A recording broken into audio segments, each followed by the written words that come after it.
All right, so today we have the storytelling session 4, and today's topic is lunar eclipse and the war situation, which is right now, like on the peak, because tomorrow is lunar eclipse. So I think many of you will want to know what to do and why to do also on the lunar eclipse time, right? Yep. So let's begin. Welcome everyone. So the theme, for today is the lunar eclipse and, the rituals to follow and what is to be done, right? All those things will be there. And I would like you guys to switch on the cameras if possible, or at least keep yourselves unmuted unless there is some, like terrible background noise. Thank you. So, and is there anybody new here today joining for the first time on the story sessions?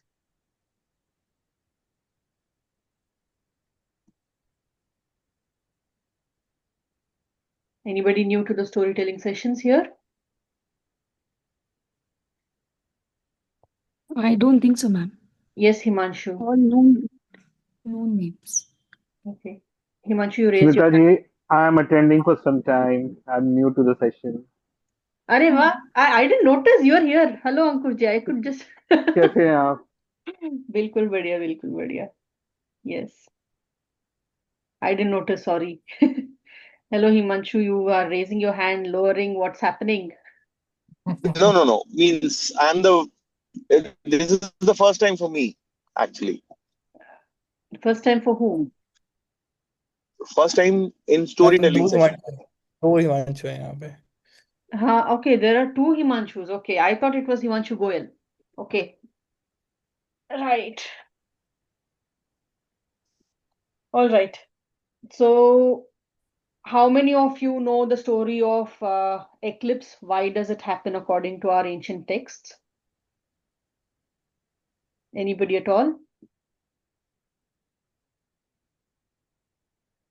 We will give you like multi, let's say, cultural insights about the eclipse, because it's just not, it's not only in our ancient texts that it's been written. It's there in China. It's there in the Norse uh, people also.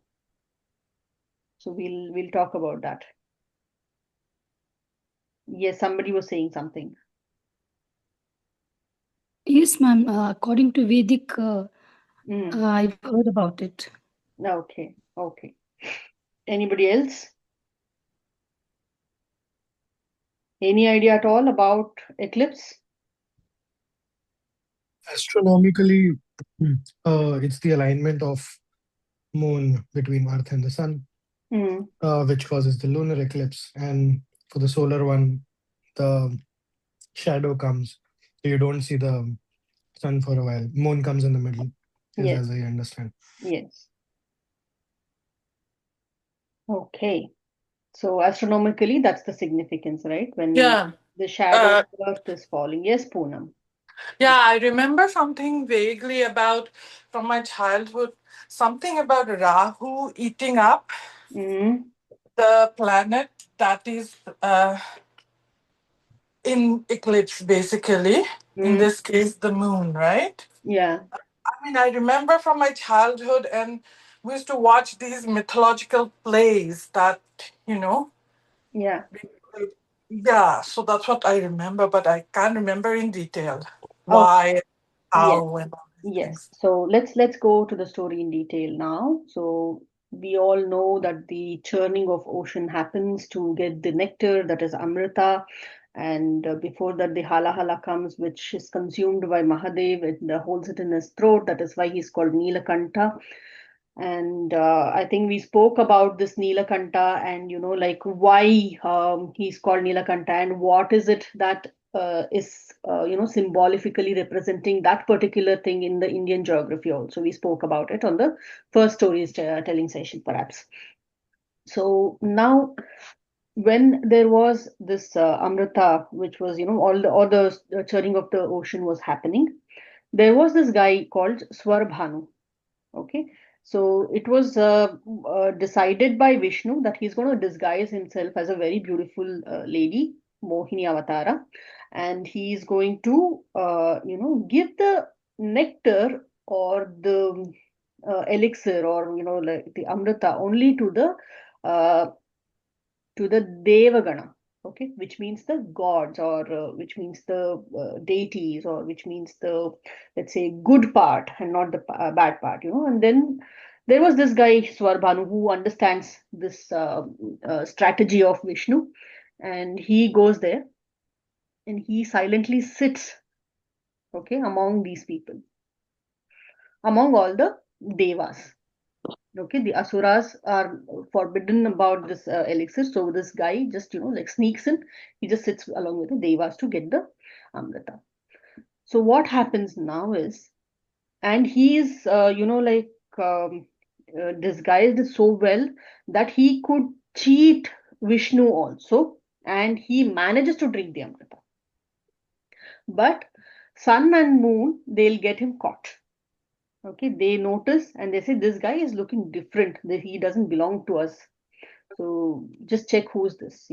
They get him caught, and Vishnu chops off Swarbhanu's head, right? But what happens is he starts to bleed. Now, because he has consumed Amrita, he cannot die technically, correct? But Vishnu has chopped off his head. He has to die. Now, how is this thing dealt? Then, they actually call upon the Ashwini brothers, and then they somehow, catch hold of a serpent. They fix the head to Ketu, they fix the tail to Rahu, and the head part of Swarbhanu is known as Rahu, and the body of Swarbhanu has become Ketu. Okay, so these are Rahu and Ketu. Now, they hold deep enmity with Sun and Moon. Why? Because they are the ones who got them caught. Correct? Though they were split. Just, because Ketu has no head, right? Symbolically, no head. Only the serpent's head has been fixed. Let's say, to function or to stay alive in whatever form. So Ketu does not think as much, but Rahu is only head. Okay, only head has the capacity to deceive even Vishnu.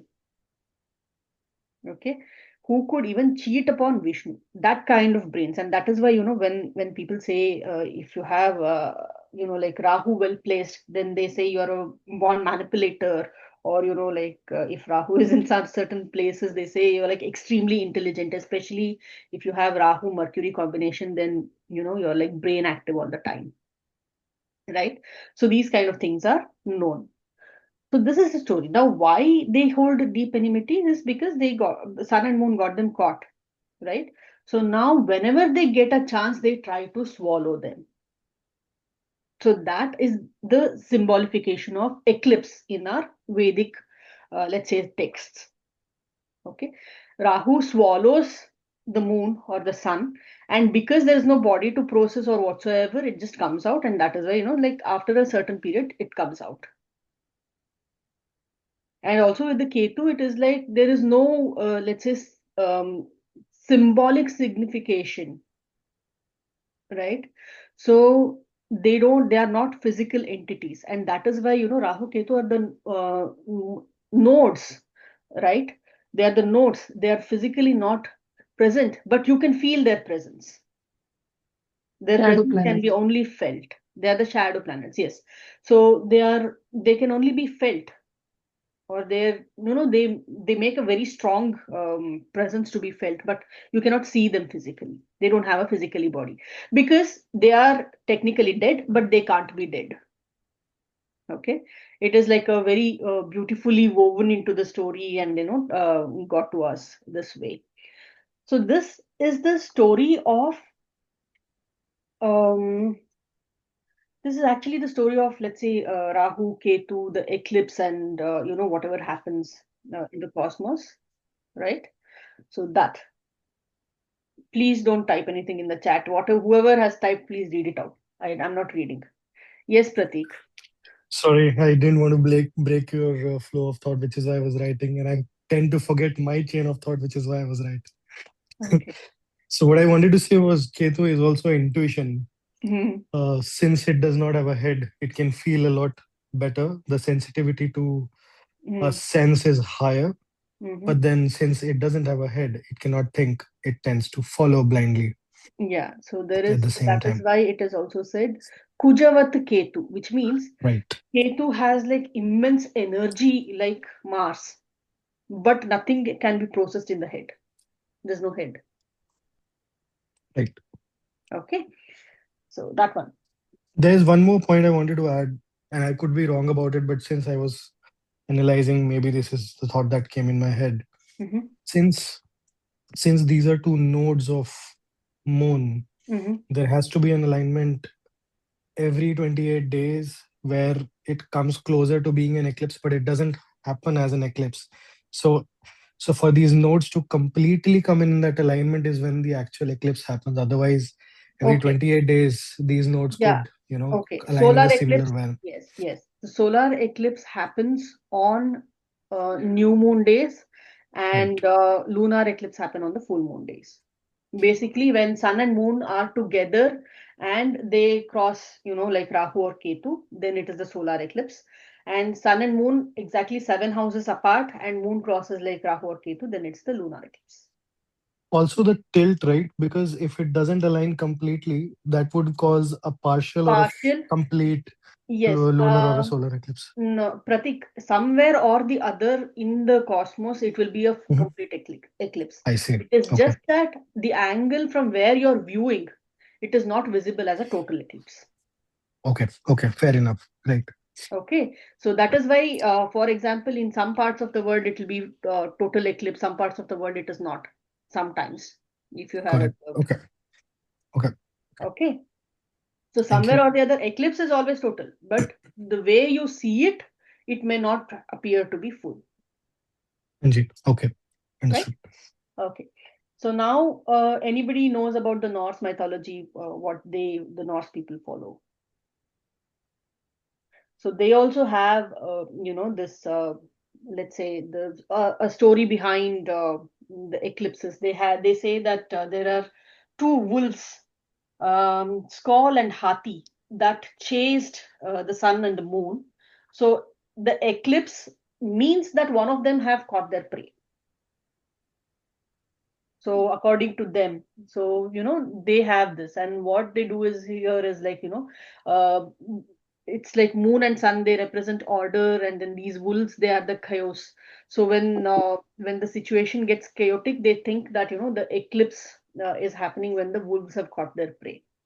So that is the Norse mythology. And now when if we go to China, in China they believe that the dragons have eaten the moon, and they kind of make noises, or they beat the drums, and all these things to chase the dragon away and get the moon out. That's their kind of let's say rituals around the lunar eclipse, or the solar eclipse.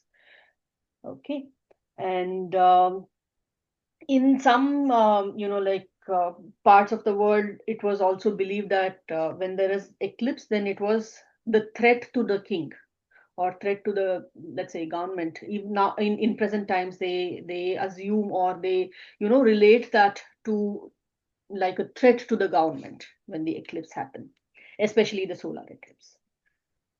So across all cultures, okay, like across all cultures, irrespective of what the let's say the story they say, or how it is being followed, it is just that if we think uh, from a story perspective, and what do we take away from these stories, if we think logically, then we can see that there is always a shadow which covers the light. Anything that glows for too long will go through a shadow phase. Okay, and any shadow phase will be temporary. The light will again shine.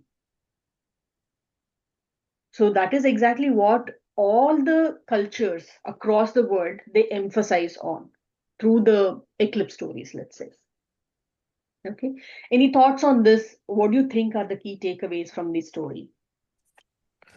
I think what I understand, Smitaji, is again, this is my 2 cents and other people can comment, is Mhm. if a luminary goes into a house, again, since we are talking astrology, if a luminary goes into a house which is darker, let's say an eighth house, Mhm. it tends to expose a lot of things as well, Mhm. right? Like, for example, sun or moon.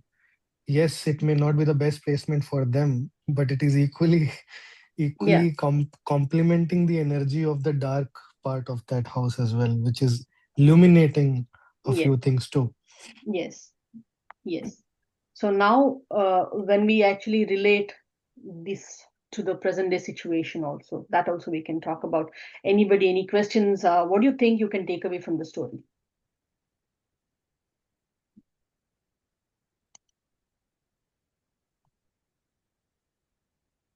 It creates unrest. Mhm. Creates unrest, yeah. And doesn't it also mean that the unrest is temporary? Does it Yeah. also teach us that the unrest is temporary? Yes. Yes. Okay. Anything else that you can come out with?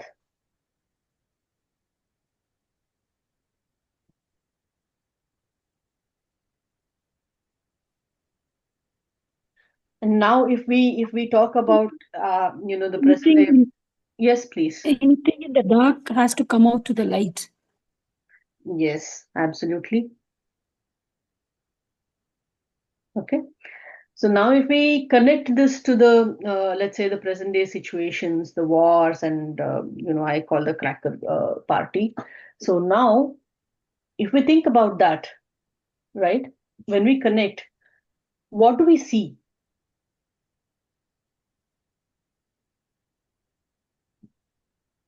Is there any connection between these two? What do you think? I mean, why do you think these wars are happening around? And Um, I mean, if you think about the geopolitics, I think what's encouraging is that the dark part is temporary, like you said. Light is Mhm. going to come out.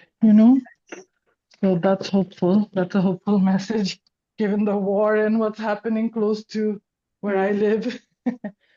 Yes. So So, and also, Some kind of balance. yeah, absolutely. So there needs to be a balance, right? So, and when we talk about the astrological significances of, these planetary conditions, now if we see Jupiter is retrograde at the moment. Okay.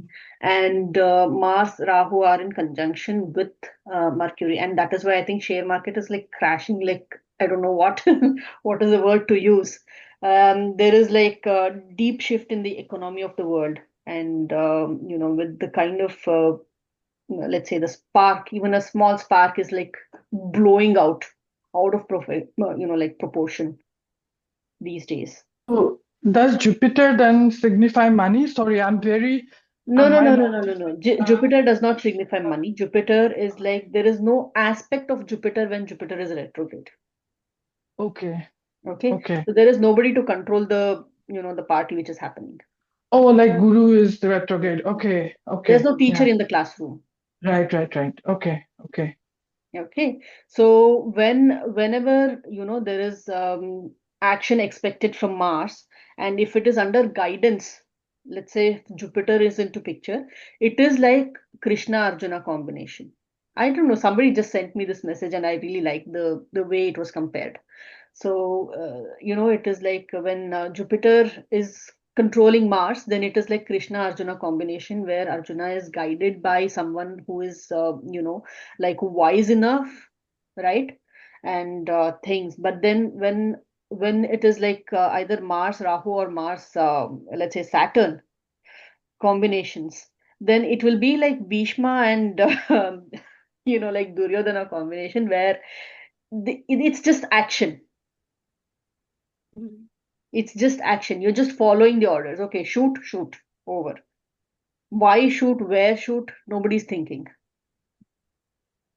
It's more of action oriented. So right now, if you can compare the situation, since Jupiter is retrograde, there's no aspect, nobody's controlling these guys here in the Aquarius, right?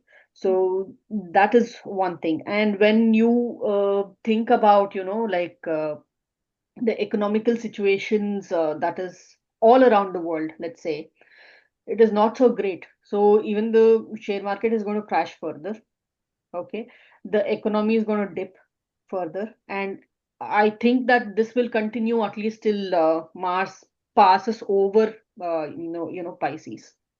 So Mars Saturn can trigger like quite a lot, quite a lot. Again, because Mars escapes the aspect of Jupiter. So from March 13th, there could be a like small relief for some time.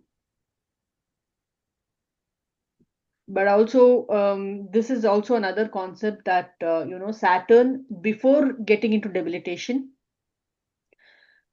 gives out like does everything possible and then goes into debilitation. It's like, like, okay, after so such and such a period, I'm going to debilitation. I'm not able to, I'll not have powers to do these work. So let me just finish off. Let me just tick everything and then go rest.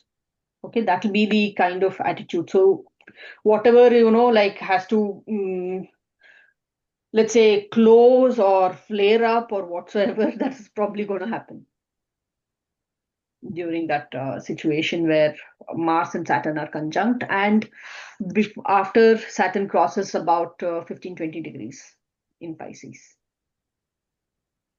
Okay, there is also one more thing. We had a discussion yesterday night and we were talking, and like things came up that whenever Saturn goes into Taurus, it's like wakes up and okay, I have not done something for 2.5 years, and then like delivers everything. And there, yes, there has been let's say issues or things that have happened in past whenever Saturn goes into Taurus. Yeah, that also concludes. But whatever happens when Saturn goes into Taurus, that has a beginning when Saturn is in Pisces over 20 degrees.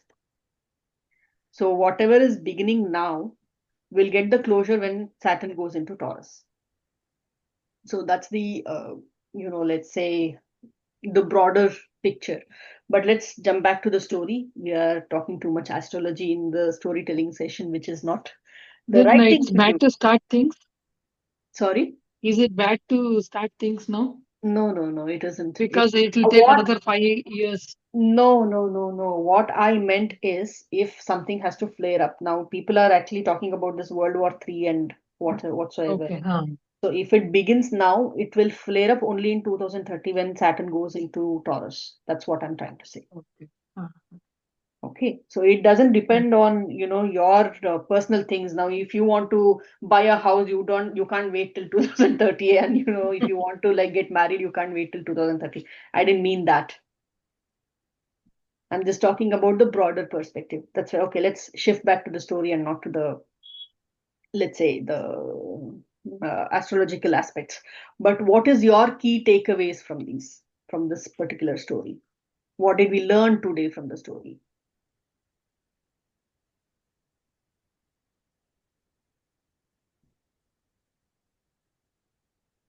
Time to unmute. Wakey, wakey. No, ma'am, nothing. I'm not getting anything actually. Not getting anything. Okay. So When dark complements the light, Yeah. and neither of them stay forever. That's Yes. one takeaway. Yes. And I think that's pretty much it. Okay. Anything Nothing more? is but ma'am, all permanent. these astrological things will have impacts on war, ma'am. It will. Like I said, we are shifted back to story now. Let's talk astrology later. Okay. We can chat about this. Any more takeaways from here? I think for me personally, like I used to consider things as black and white and rather opposite energies. I would rather say they are complementary energies. I wouldn't call them opposite in a way, because for light to exist, there needs to be dark as well. Mm-hmm. Okay. Okay. Right. So now we can say one more thing here that, if you want something, right?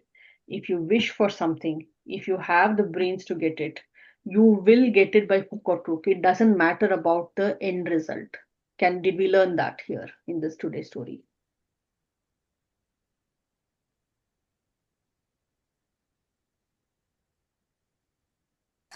Absolutely.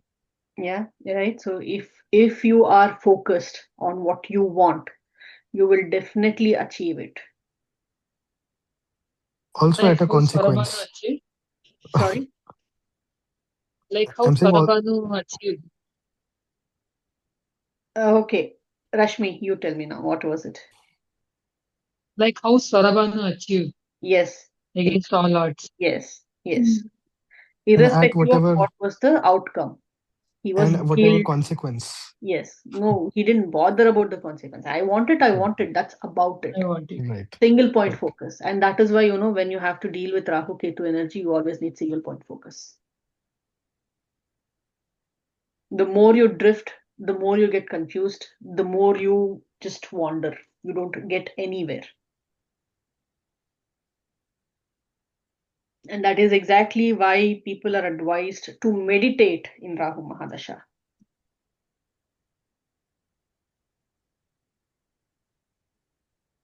Any more takeaways?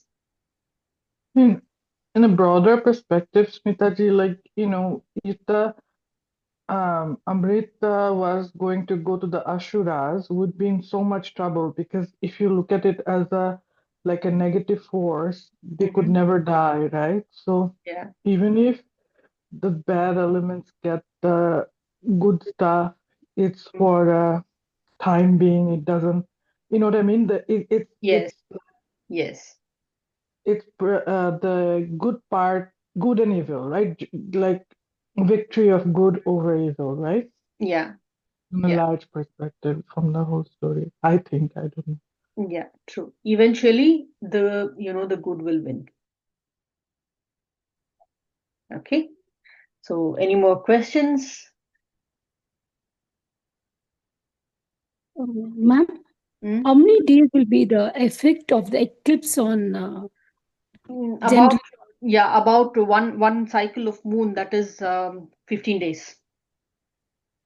Okay, one paksha. One paksha. Yes. That's it. Yeah. Usually one paksha.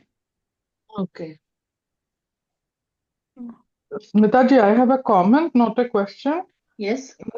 I've been really enjoying these sessions. Really, we learn a lot, and it's kind of like reliving my childhood in a lot of ways, because I've forgotten, my context has changed so much. So it's really, yeah, it's very, very good for me. Thank you for doing this. Really Thank appreciate it. Yeah. Thank you. Thank you. So, should we close for today with the meditation as usual, or what do you guys think? Yes, please. Or if With you the don't want meditation. meditation, we can close it without it. I Meditation. vote for a meditation, but I don't know about the rest. Yeah, it's Yeah, okay. ma'am. Yeah. Okay.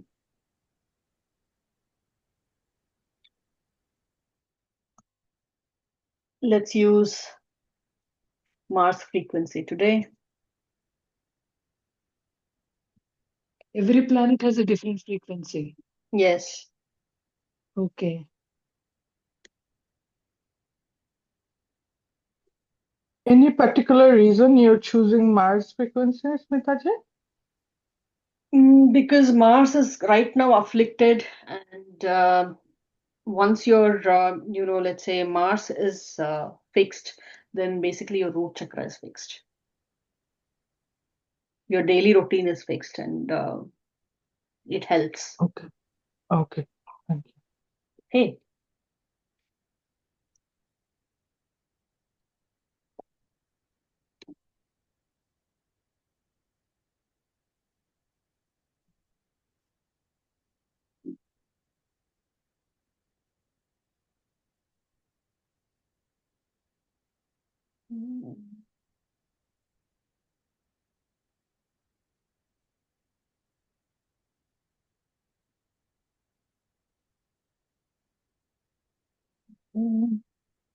Mitaji, Yes.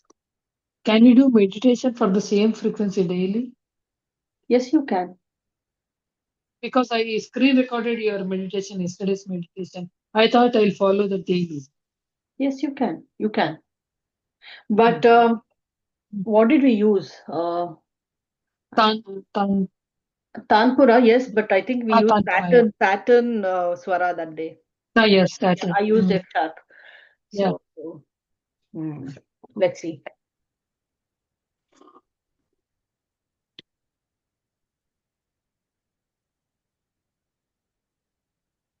Mm,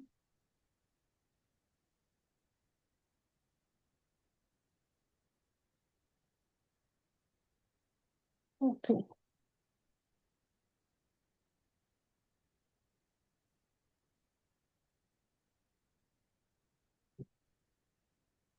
Let's say I should be able to find it at least. Mm,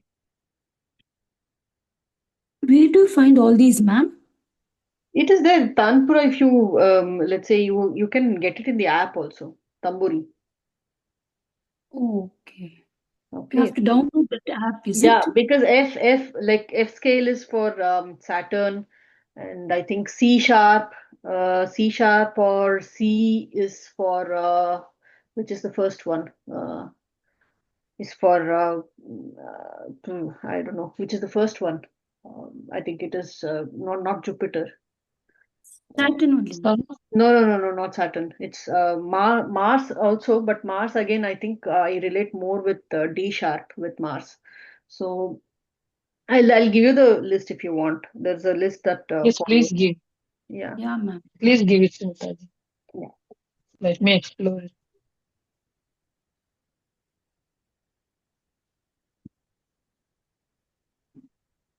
Today I'm using D sharp for Mars. Actually, you can use C also.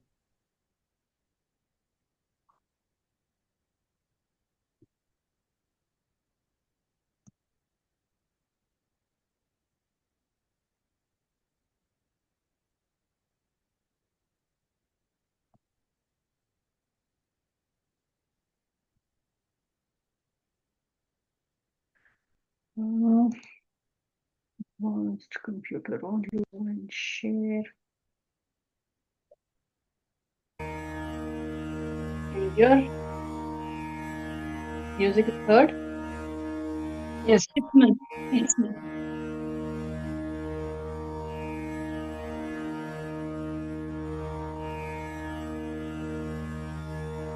Sit comfortably.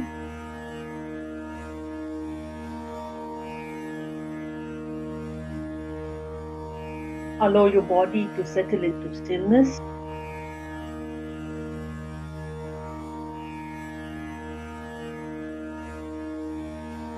Adopt Chinna Mudra or Dhyana Mudra with your thumb, index finger together, the other three fingers open, and palms facing upwards.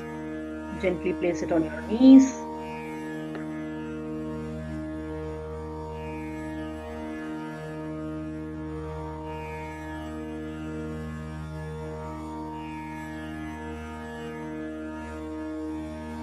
Gently close your eyes.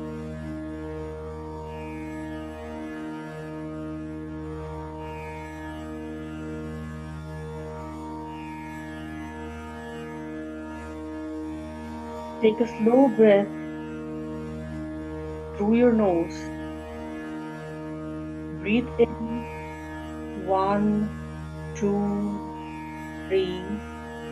Hold 1, 2.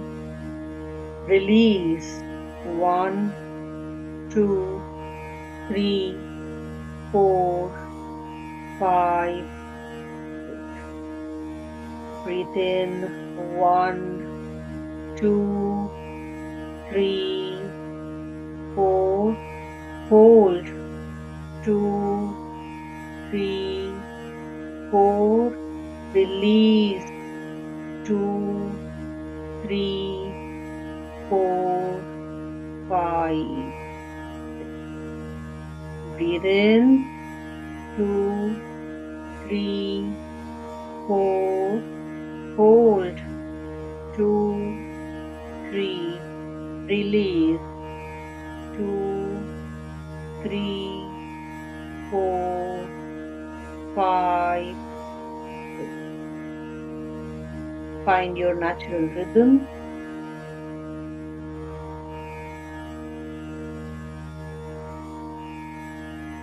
Every time you inhale, consciously expand your chest and belly, and every time you exhale, consciously contract the.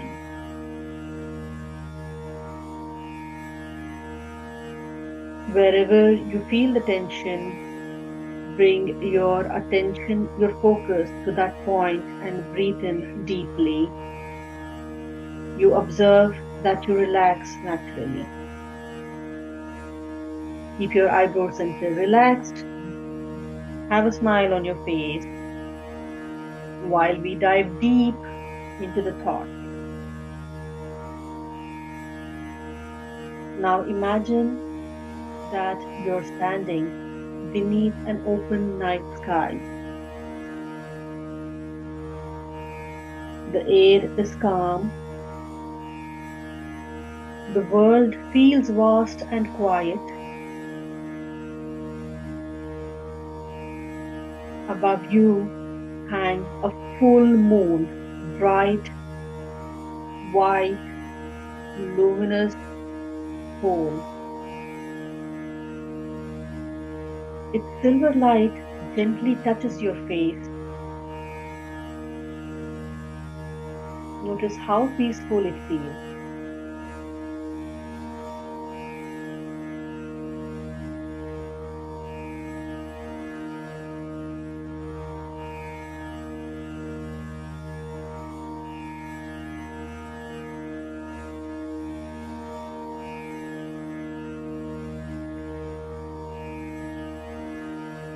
The moon represents your true self, your awareness, your inner steadiness. No matter what happens in life, this part of you remains intact.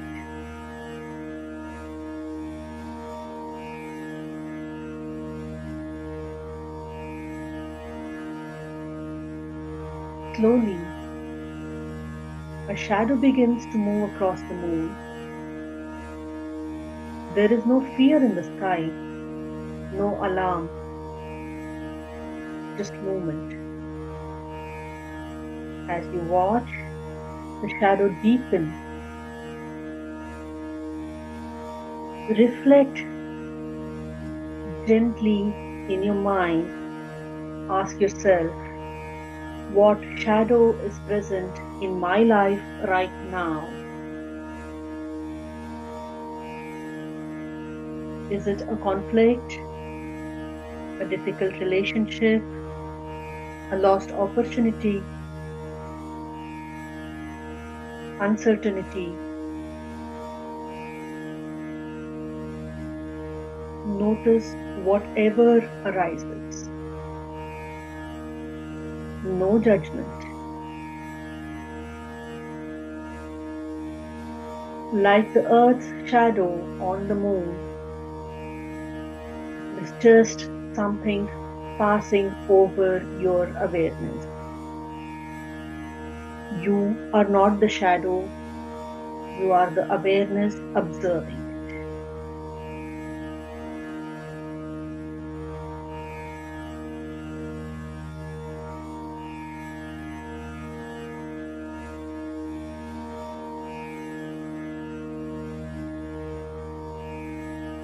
The moon now turns red with a deep glow. This is not destruction, it is transformation.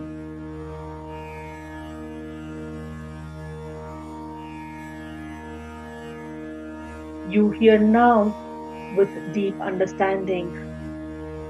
Accept the shadow is not the end. Your conflict is not the end. It only means a transition.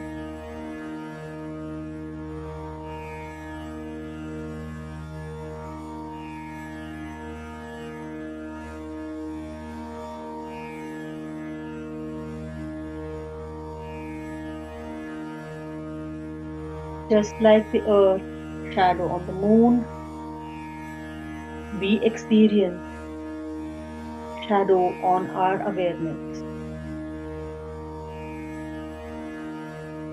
Conflict is a shadow of fear. Division is a shadow of misunderstanding.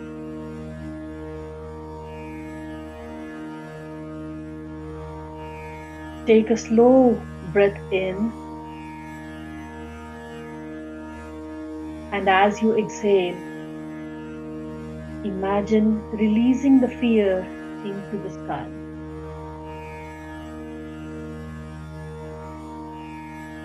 You cannot control the world, but you can choose what to contain in yourself.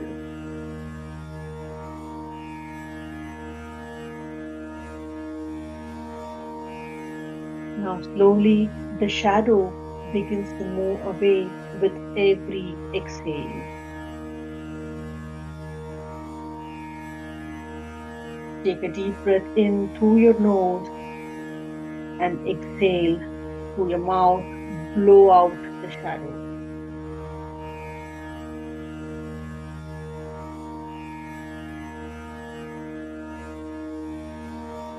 Just like the moon emerges whole, untouched, and radiant. Notice that moon was never damaged. Your awareness is never damaged. It is only covered for a while. The conflict does not define you.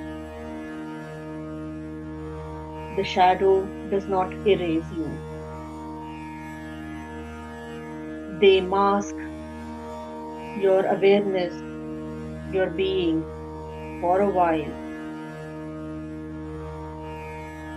and you emerge shining bright just like the moon.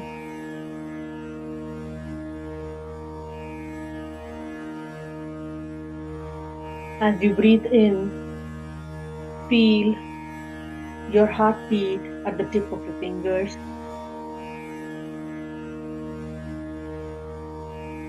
Accept it.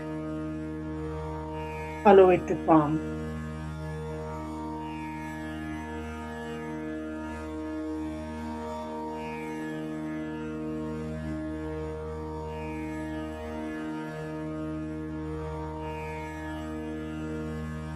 Gently place your hand over your heart now. First your left and over that your right.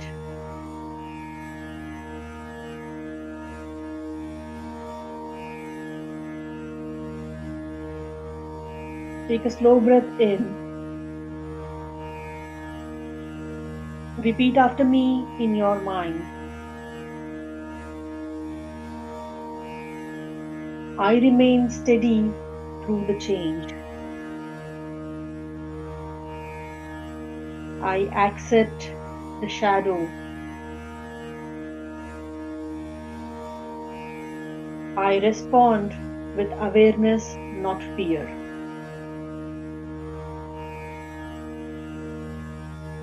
In every darkness, I carry the light.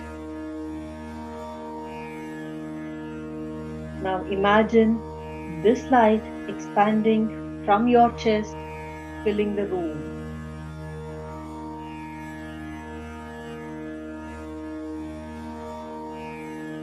Imagine the light is touching every participant in this meeting.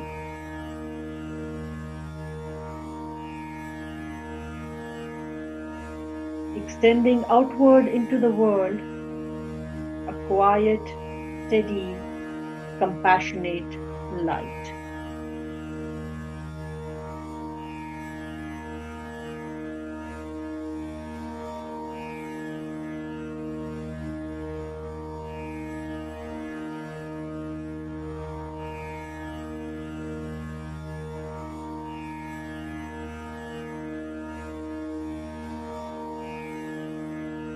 The eclipse always ends. The shadow always passes. The moon always continues its journey, and so do you. Take one final deep breath. When you're ready, gently move your fingers.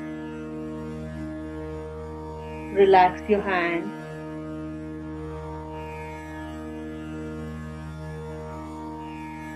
Rub your palms. Generate heat.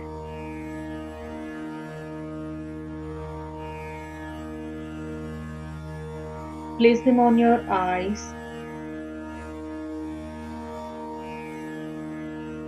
With a couple of blinks, open your eyes into your palm.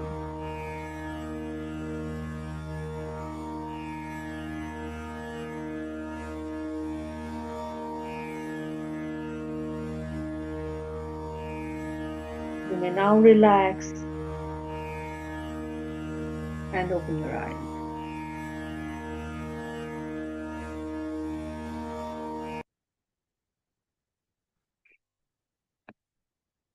Right. I'm not sure if many people slept. No, Yes, that's ma'am, nice. almost. Yes. That's actually a good thing if you have already slept. All right. So we'll end the session for now. Then bye. We'll meet again in the next story. Thank you so much. Thank you, Thank Smitaji. you. Thank you. Bye. Bye, everyone. Bye.